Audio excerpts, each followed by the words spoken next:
ایک بڑی خوبصورت بات، امام اعظم ابو حنیفہ کے ایک شاگرد گزرے امام محمد رحمۃ اللہ علیہ، خوبصورت بڑے تھے، کچھ خوبصورت تھے،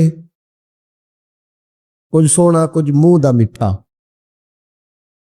کچھ پیارے بڑے تھے، کچھ ان کا انداز یہ تھا کہ نفاست پسند بڑے تھے، بڑے نفیس تھے، نکلتے تھے تو تنہا نہیں نکلتے تھے۔ ایک دفعہ بغداد میں تشریف لائے تو بغداد سے انہوں نے ایک بستی اور میں جانا تھا، تو وہاں یہودیوں اور عیسائیوں کا بڑا غلبہ تھا، تو امام محمد رحمۃ اللہ علیہ فرمانے لگے یہودیوں عیسائیوں کے بیچ سے گزرنا ہے تو کوئی یہی نہ سمجھے کہ ان کے تو پلے پوچھ لے۔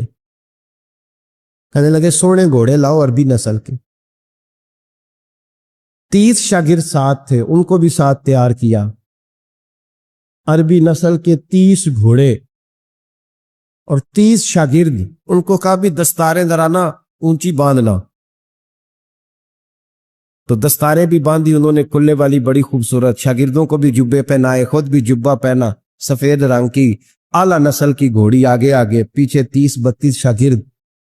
اور جب آپ گزرے نا بغداد کے آگے اس علاقے سے، یہاں یہودی عیسائیوں کی بھی کثرت تھی، عورتوں کی عادت ہوتی تھی پرانے زمانے میں مہمان دیکھنے کے لیے چھتوں پہ چڑھ جاتی، کچھ اپنے دروازے پہ کھڑی ہو جاتی، کچھ دیکھتی کھڑکیوں میں سے کہ گزر رہا ہے کوئی مہمان، تو یہودیوں کی عیسائیوں کی بہت ساری عورتیں چھتوں پہ چڑھ گئیں، تو مسلمان نعرے لگانے لگے امام محمد آ گئے، امام محمد آ گئے۔ کچھ پہلے ہی بڑے حسین تھے، پہلے ہی بڑے خوبصورت تھے، کچھ حضور کی سنت کا نور چڑھا ہوا تھا، کچھ دائیں بائیں شاگرد تھے، پھولوں کی پتیاں گر رہی تھی، تو جب محمد محمد کے نعرے لگنے لگے نا تو ان عورتوں نے امام محمد کا جلوہ دیکھا، تو دیکھا دیکھی کام کیا شروع ہوا، ایک نے دیکھا تو اتنی محو ہوئی کہ اس نے کلمہ پڑھنا شروع کر دیے، اس سے کلمہ سن کے تو دوسری نے بھی پڑھا، تیسری نے بھی پڑھا، چوتھی نے بھی پڑھا، بیبیاں بلند آواز سے مسلمان ہونے لگی۔ ان کو دیکھا دیکھی مرد بھی پڑھنے لگے، ڈھیر سارے یہودی عیسائی مسلمان ہو گئے۔ ایک مسلمان ان سے کہنے لگا تمہیں غلطی لگ گئی ہے، یہ ہمارے نبی محمد نہیں۔ تو میاں صاحب کا نام محمد تھا نا، تو کشمیر کے لوگ کہنے لگے شاید وہاں کے ہندو سکھ وہاں کے جو تھے کشمیر کے، وہ کہنے لگے شاید وہی محمد ہے، تو فرمانے لگے میں تے بندہ ٹھگ جے لوکو، میں تے بندہ چور، جس دا خلقت کلمہ پڑھ دی او محمد بور، میں تے بندہ ٹھگ جے لوکو، میں تے بندہ چور، جس دا خلقت کلمہ پڑھ دی او محمد ہور۔ تو امام محمد رحمۃ اللہ علیہ کو نعرہ لگ رہا تھا، تو ایک بندہ کہنے لگا یہ وہ والے محمد نہیں، یہ ہمارے نبی پاک صلی اللہ علیہ وسلم محمد صلی اللہ علیہ وسلم نہیں، یہ وہ نہیں، یہ تو ہمارے ایک امام ہے امام محمد، وہ والے نہیں۔ اب وہ کچھ لوگ چپ تھے، کچھ سوچ رہے تھے، کچھ بات کر رہے تھے، تو ایک بوڑھی اماں اپنے انداز میں بیچ میں سے بولی، کہنے لگی چل بیٹا چھوڑ، ہمیں پڑھنے دے کلمہ، اگر مسلمانوں کے چھوٹے سے محمد کا یہ حال ہے تو بڑے محمد کا کیا حال؟ وہ پڑھنے دے ہمیں کلمہ، یہ حال ہے ان کے غلاموں کا تو سرکار کا عالم کیا ہو۔ امام محمد کی چال نکلی، بتانا یہ چاہ رہا تھا کہ امام محمد رحمۃ اللہ علیہ سے ایک بندے نے ایک دفعہ مسئلہ پوچھا، اس نے کہا حضرت صاحب میں گیا تھا منڈی، وہاں سے لایا ہوں ایک ٹوکری آم کی اور ایک ٹوکری سیب کی، ہمارے یہاں کا کریٹ کہتے ہیں اس کو، تو میں وہ لے کے آیا ہوں۔ اب میں نے جب گھر لا کے اس کو کھولا ہے نا تو آدھے صحیح نکلے ہیں، ہوتا ہے نا جی اللہ خیر کرے، جو دیانت دار تاجر ہے اللہ آج کل مہربانی فرمائے، وہ ہمارا ریڑھی والا بھی بڑا ایماندار ہے، ہم کیا کریں صدر کی بات، وہ بھی سامنے جو تگڑے تگڑے ہوتے ہیں اس نے آگے لگائے ہو، اور جو تھوڑے سے کمے ہوتے ہیں وہ اندر والی سائڈ پہ دیوار کے اندر رکھے ہوتے ہیں۔ کیا کیا جائے، ہم کیا سیاستدانوں کی کرپشن کی بات کریں گے، یہاں تو معاملہ بڑا گڑبڑ ہے نیچے سے لے کر۔ تو کہا حضور میں نے وہ جو کھولی ہے نا پیٹی، وہ ٹوکری جب میں نے کھولی ہے تو اوپر تو آم اور سیب ٹھیک تھے، تو اندر گلے سڑے ہیں، تو اب میرے لیے حکم کیا ہے؟ تو آپ فرمانے لگے بھی مسئلہ شرعی ہے کہ رکھنے ہیں تو سارے رکھ، واپس کرنے ہیں تو سارے کر، یہ نہیں ہو سکتا کہ تو صحیح صحیح رکھ لے اور گلے سڑے۔ تو یہ مسئلہ امام محمد بتا کے تو رونے لگ گئے۔ تو بندہ کہنے لگا حضور مسئلہ بتایا ہے آپ نے، تو فقہ کا ایک مسئلہ ہے سادہ سا کہ حضرت اب کیا کرنا ہے، تو رونے والی کون سی بات ہے؟ تو فرمانے لگے یہ تجھے مسئلہ بتا کے نا مجھے کچھ اور یاد آ گیا۔ آپ کو کیا یاد آیا ہے؟ فرمانے لگے میں بھی عرض کروں گا، مولا امام اعظم کے پاس بیٹھا ہوں، معروف کرخی، سری سکتی، جنید بغدادی، ان سارے درویشوں کے پاس رہا ہوں، میں بھی بیٹھا ہوتا تھا اس محفل میں جس میں یہ ہوتے تھے، اگر جنت میں بھیجنے ہیں تو سارے بھیج، یہ نہیں ہو سکتا کہ گلے سڑے ادھر پھینک دے اور اچھے اچھے اٹھا کے لے جائے۔ ہم سارے مصطفیٰ کا کلمہ پڑھنے والے، سب کو کہا یا ایھا الذین آمنو، ہم سب کا اکٹھا نا۔ ان لوگوں کی جو محبت ہے نا وہ فائدہ دے۔ خواجہ فرید الدین مسعود گنج شکر رحمۃ اللہ تعالیٰ علیہ کہنے لگے نظام تجھے آئے ہوئے بڑے دن ہو گئے، جا یار چکر لگایا، چکر لگایا۔ فرماتے میں پیدل گیا تو مجھے جانے میں کئی مہینے کئی ہفتے لگے۔ میں دلی پہنچا اور اپنے گھر کا نا ایک چکر لگایا، اوپر سے چکر لگا کے تو پھر پاک پتن کے رستے میں چل پڑا۔ کہتے ہیں واپس پہنچا تو حضرت بابا فرید صاحب رحمۃ اللہ علیہ نے دن گنے ہوئے تھے، کہنے لگے یار اتنے ٹائم میں تو واپس آیا ہے نا، اتنا ٹائم تو آنے جانے پہ لگتا ہے، کہ غریب نواز محسوس نہ فرمائیے گا، آپ نے کہا تھا چکر لگایا، تو حضور میں ایک چکر ہی لگایا ہے، پھر میں واپس آ گیا ہوں، بات ہی چکر کی ہوئی تھی۔ خود دیکھے نا نبی پاک صلی اللہ علیہ وسلم نے فرمایا ابو ہریرہ کوئی کام نہیں کیا کر یار، یہیں بیٹھا رہتا، عرض کی حضور صحیح ہے۔ اٹھے، سامنے ایک ستون تھا، اس کے پیچھے سے ہو کے نا واپس آ گئے، تو حضور نے فرمایا گئے نہیں، کہ حضور نے آپ نے فرمایا تھا جایا آیا کر، گیا ہوں پر میرا دل ہی نہیں لگا۔ بھئی تو یہاں سے ہو کے واپس آ گیا، کہیں جانا تو تھا نا، یہیں سے ہو کے۔ تو ان لوگوں کے صالحین کی محبت کے راستے میں کوئی چیز رکاوٹ نہیں بنی۔ ہمارے ہاں چیزیں رکاوٹ بنتی ہیں، اپنے اولیاء اللہ سے، صوفیاء سے، بزرگان دین سے، رب کریم کے بندوں سے، داتا علی اجویری سے، خواجہ اجمیری سے، ان لوگوں سے پیار کریں، صالحین کی محبت دلوں میں پیدا کریں، صحابہ کا پیار دلوں میں پیدا کریں، اہل بیت نبوت کا پیار دلوں میں پیدا کریں۔ یار یہ حدیث جو ہے نا، یہ امید کی کرن ہے، یہ روشنی کا مینار ہے کہ میرے نبی پاک نے فرمایا جو جس سے پیار کرے گا قیامت میں اسی کے ساتھ رکھا جائے گا۔ یہ صحیح بخاری کی حدیث ہے، المرء مع من احبا، اور یہ جو مع ہے نا اس کا معنی ہے ساتھ رہنا، ہاں، مع اللہ، مع یعنی بما، یعنی اس کے ساتھ، المرء مع من احبا، جو جس سے محبت کرے گا قیامت میں اسی کے اس کی معیت میں رکھا جائے۔ لیکن ہمارے ہاں نا کرامتے، میرے جیسا شخص جب بھی کرامت سناتا کہتا میرے حضرت صاحب کا مجھ سے بڑا پیار، بھائی وہ تو پیار کریں گے ہی، وہ تو برکھا ہے، وہ تو رحمت کا سایہ ہے، وہ تو سائبان ہے، تو بازو کھلے ہوئے۔ تو بتا تیرے اپنے دل کا حال کیا ہے؟ حضرت حرم بن حیان رحمت اللہ تعالیٰ علیہ فرماتے میں حضرت اویس کرنی کو ڈھونڈنے چل پڑا، ڈھونڈنے بھی اسے نکلا جسے کسی نے نہیں ڈھونڈا اور جو کبھی کسی کو نہیں ملے، حضرت اویس کرنی۔ یہ فکرہ کسی درویش نے نا حضرت اویس کرنی کے لیے کہا، یہ فکرہ پورا فیٹ انہی پہ آتا ہے، اسی کسی دے کچھ نہیں جلا دے تے نہ کوئی ساڈا دردی، کوئی جرانہ نہیں، کوئی دوستانہ نہیں۔ حضرت اویس کرنی کا مزار بھی کنفرم نہیں کہ کدھر ہے، بس اسی کسی دے کچھ نہیں لگ دے، کیا ضرورت ہے، بس ٹھیک ہے، اپنا جو ہے انداز سارے زمانے سے علیحدہ کر کے رکھا انہوں نے، علیحدہ، الگ تھلگ۔ تو حضرت خواجہ اویس کرنی کو ڈھونڈتے ڈھونڈتے کہتے ہیں میں گیا، کرن گیا، دھرم بھی نہیں، یہ داتا صاحب نے اس کو لکھا ہے، فرماتے میں گیا تو مجھے لوگوں نے کہا وہ تو حج کرنے چلے گئے۔ کہتے جب میں مکے گیا تو میں نے لوگوں سے پوچھا اویس کرنی آئے تھے؟ کہنے لگے ہم تو نہیں جانتے۔ یہ تو میرے جیسے لوگ ہوتے ہیں نا جن کی تصویریں زیادہ نکلتی ہیں، تو جن کی ویڈیو زیادہ ہوتی ہے تو لوگ زیادہ جاننے لگتے ہیں، ورنہ رب کریم کے بندے تو چھپے ہوئے۔ چکر میں پڑے ہی نہیں. کون اویس کرنی؟ تو انہوں نے کہا کہ حضرت اویس کرنی چہرے پر برس کے داغ ہیں، کمزور سا وجود ہے، داڑھی زیادہ گھنی نہیں. جب حالات بتائے تو کہنے لگے اس طرح کا ایک شخص آیا تھا، اس نے طواف کیا تھا. پہلے بھی دنیا کرتی ہے، پر جب اس نے کیا ہے نا تو اس کے طواف نے وہ خود بھی رویا ہے اور بھی بڑے روئے ہیں. وہ جب حجر اسود پہ آیا ہے تو رنگ بدلتا دیکھا ہے. کہا وہ کدھر گئے؟ کہنے لگے پورا نہیں پتا، اتنا ضرور خبر ہے کہ ان کے انداز بتاتے تھے کہ اب مدینے جائیں گے.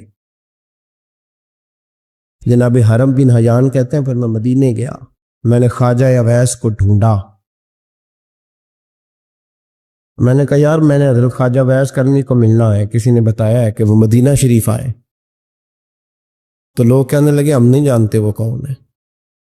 لیکن نا دنیا جان گئی، دنیا میں بڑا کچھ ہو گیا، بائی نیم لوگ جاننے لگے، ہوٹلوں پہ پہچاننے لگے، سڑکوں پہ پہچاننے لگے. لیکن بات تو یہ ہے کہ جن کو پہچاننا چاہیے اگر وہ پہچان لیں پھر تو بڑی بات ہے، پھر تو بڑی بات ہے. لیکن اگر وہاں ہی پہچان نہ ہو سکے تو پھر تو معاملہ بڑا الگ سا ہے نا. عزیز بھائی، حضرت خواجہ اویس کرنی کے بارے میں پوچھا تو مدینہ شریف کے زائرین اور وہاں کے مقامی لوگ بھی کہنے لگے کوئی نہیں پتا، ہم نہیں جانتے، ملے ہی نہیں. تو کہا باریک سا وجود ہے، پرانا سا لباس ہے، برس کے داغ ہے، چہرے پہ داڑھی زیادہ گھنی نہیں، کسی کو پاس نہیں بٹھاتے. اور پھر ایک جملہ اور کہا، سنا ہے روتے ہیں تو بڑے درد سے روتے ہیں، سنا ہے بھیگی رہتی ہیں پلکیں، سنا ہے ان کی پلکیں بھیگی رہتی ہیں.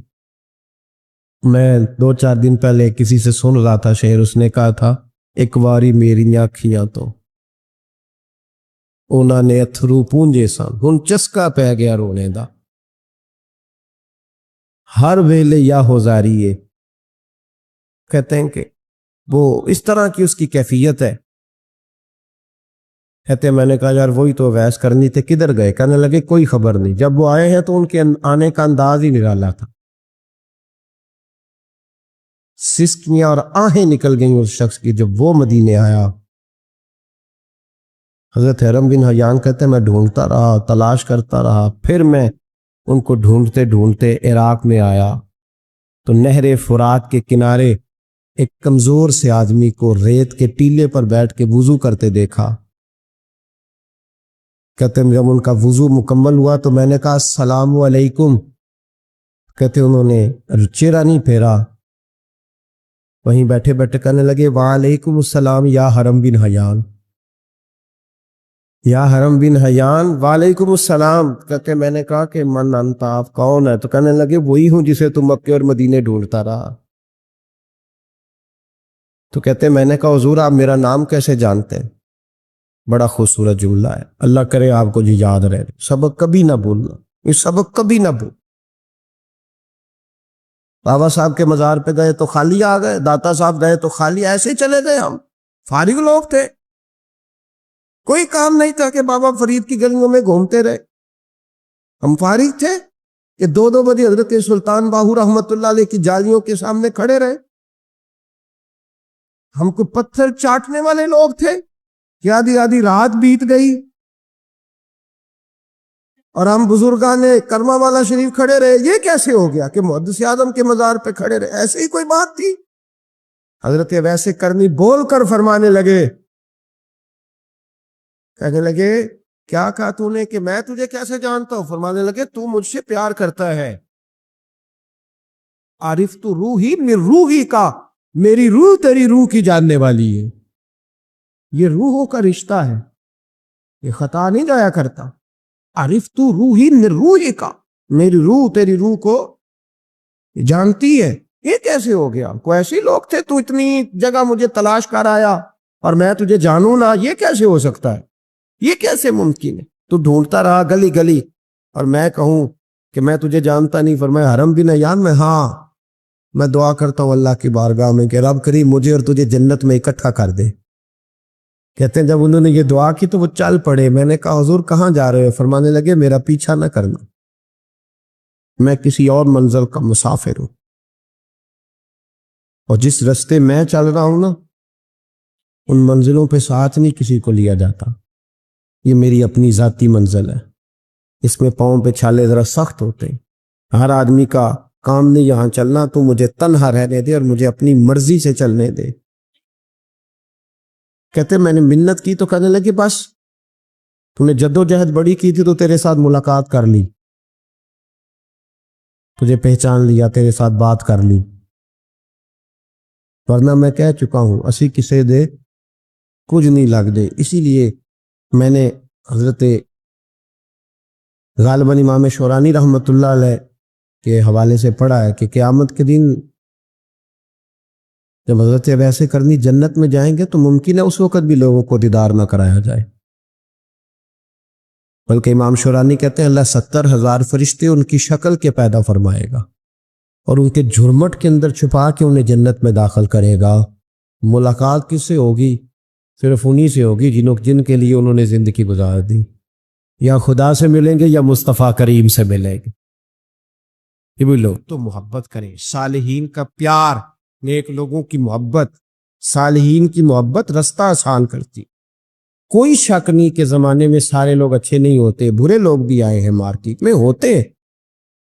ہم لوگ الجھ گئے ہیں، بہت بڑے قیدی ہیں اپنے آپ کے، بڑے قیدی، سارا دن اپنی خواہشات کی تکمیل میں بھاگے رہتے.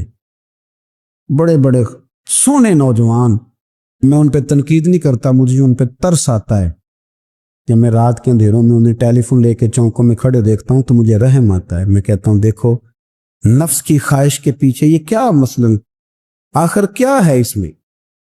ایک عورت کے پیچھے تباہ کر لیا اپنے آپ کو. یعنی زیادہ سے یہ کوئی مقصود ہے؟ یہ کوئی مقصد حیات ہے جس کو مقصد بنا لیا؟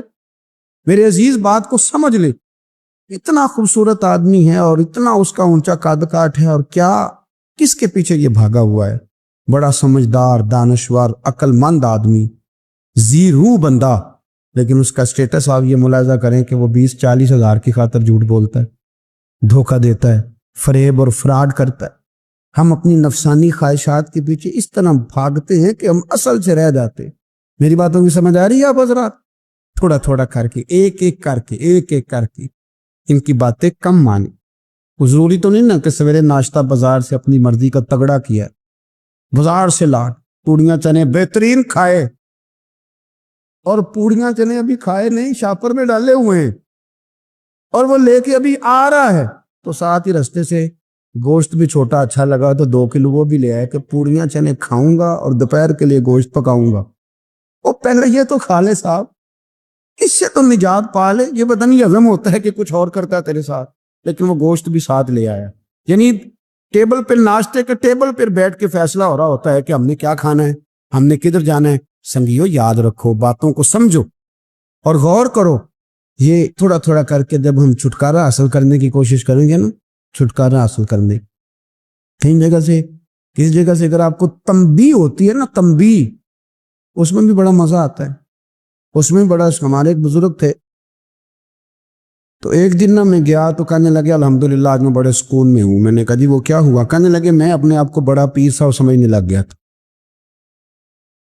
تو ایک بابڈا کے کسی آدمی سے کام تھا تو میرے ایک دوست نے مجھے کہا کہ پیر صاحب اس کو ٹیلی فون کر دے، سنا ہے آپ کا عقیدت مند ہے. میں نے اس بندے کو ٹیلی فون کیا تو کہتا ہے پیر صاحب میں عزت آپ کی بڑی کرتا ہوں پر یہ کام نہیں ہو سکتا. کہتے ہیں جب اس نے مجھے کہا نا تو کچھ بھی نہیں، تو مجھے بڑا مزہ آیا، ورنہ میرا تو نفس پھول گیا تھا. میں تو سمجھتا تھا کہ جو میں کہتا ہوں ویسے ہی ہو جاتا ہے. کہتے اس نے تھوڑا سا نا مجھے لیول میں کیا ہے، مجھے مزہ آیا.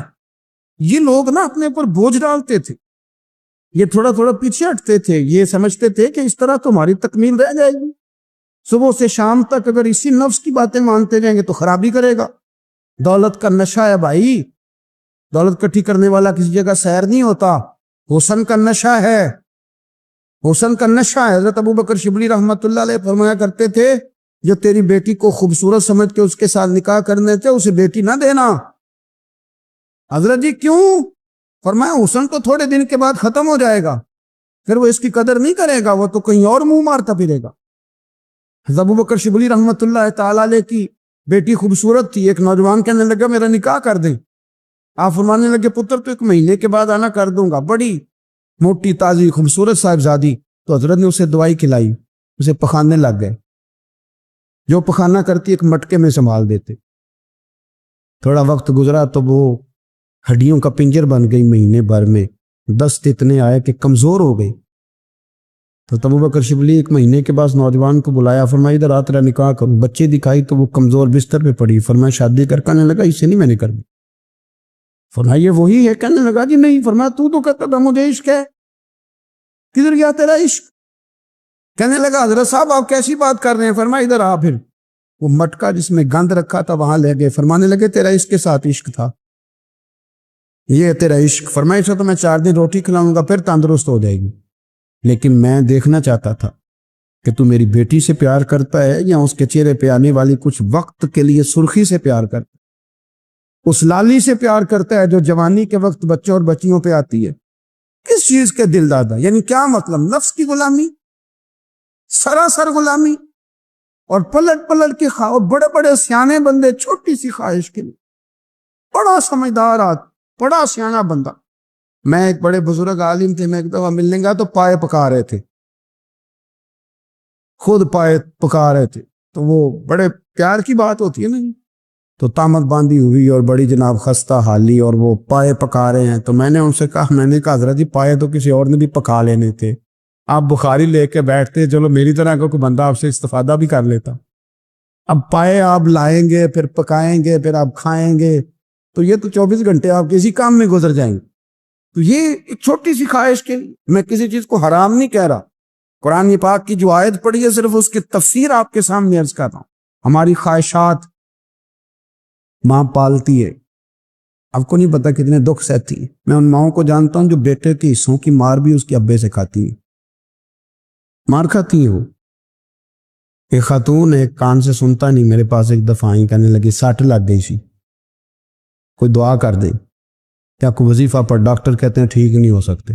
میں نے کہا باجی صحیح بتاؤ مسئلہ کیا ہے؟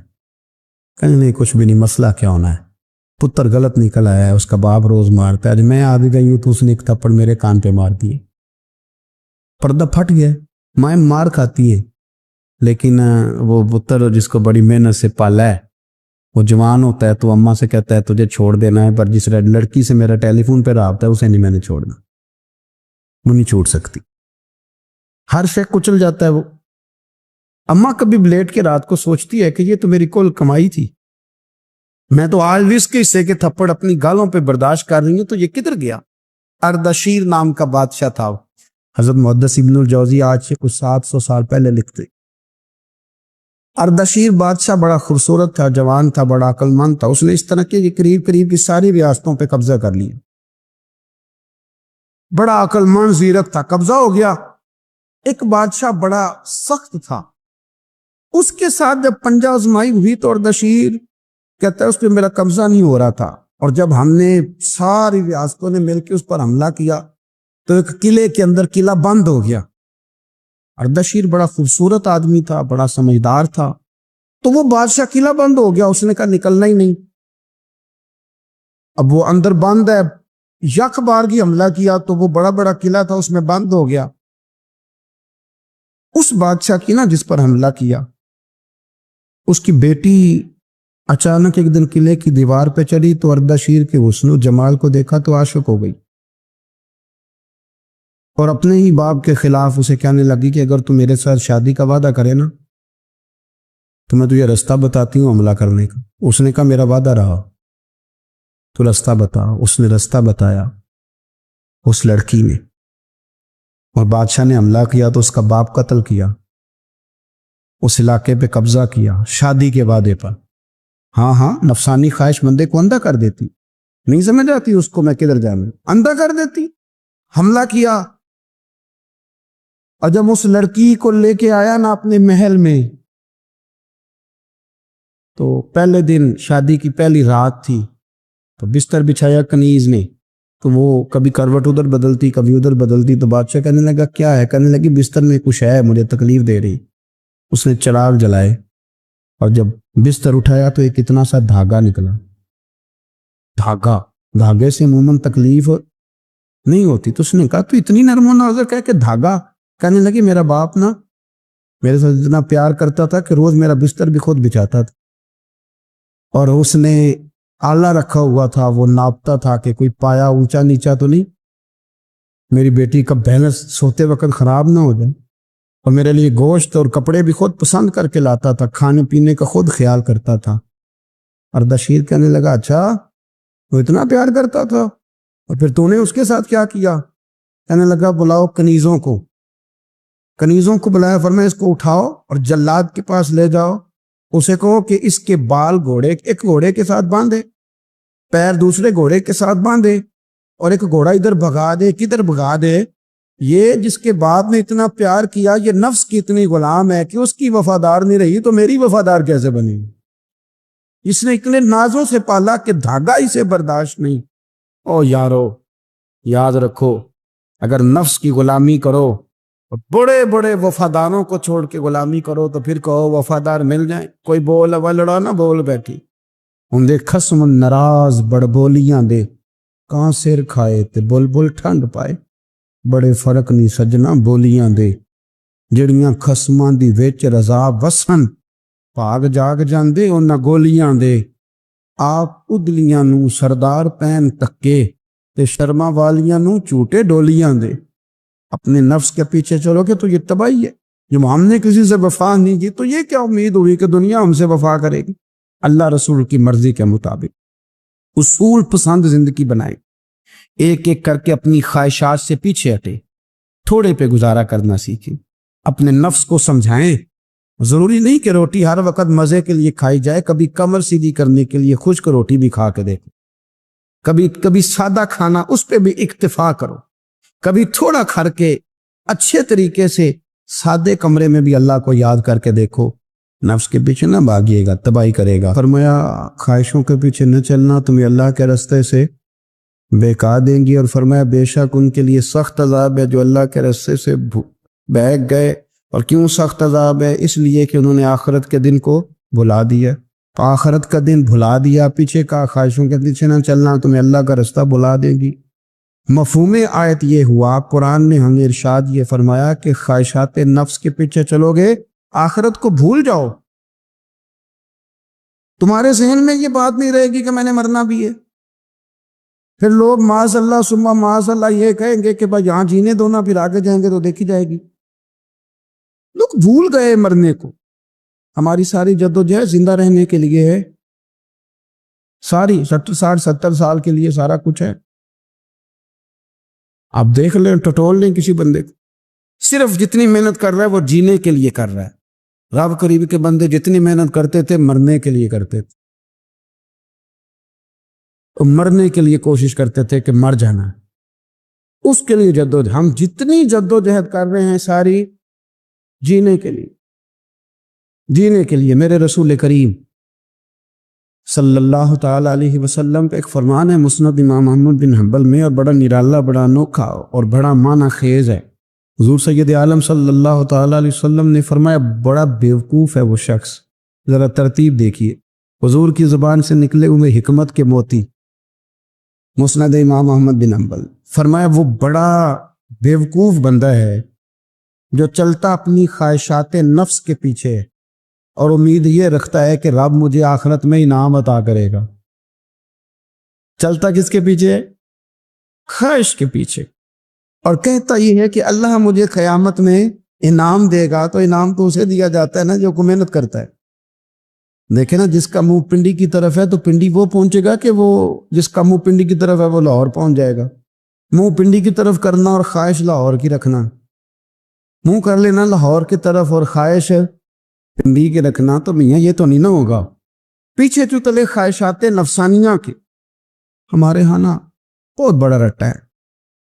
آپ یقین کریں، میں اکثر کہتا ہوں، میں یہ کہا کرتا ہوں کہ ہمیں نا اپنی مرضی کا سارا کچھ چاہیے، اپنی مرضی کا اور سارا کچھ۔ ابا جی بھی اپنی مرضی کے، بچے بھی، استاد بھی، پیر صاحب بھی، پیر صاحب بھی یعنی میری مرضی کے ہونے چاہیے۔ بھائی وہ پیر صاحب ہے یا تو اس طرح کرنا کہ تو خود پیر بن جا، وہ بھی میری مرضی کا، ہر شے میری مرضی کی۔ بلکہ قرآن مجید کے 13ویں پارے میں تو رب فرماتا ہے لوگوں نے نفس کی خواہش کو خدا بنا لیا، نفس کی خواہش کو خدا بنا لیا، اس کے پیچھے بھاگتے ہیں۔ اپنی خواہشات تھوڑی تھوڑی کم کریں، زندگی میں تھوڑی کم کریں۔ پرانے کپڑوں پہ بھی ایک سیزن نکال کے دیکھیں۔ ایک وقت کا کھانا جو اپنا آپ کا من بڑا چاہ رہا ہے نا، تو ایک وقت کا کھانا صرف اللہ کی رضا کے لیے کسی غریب کو دے کے دے۔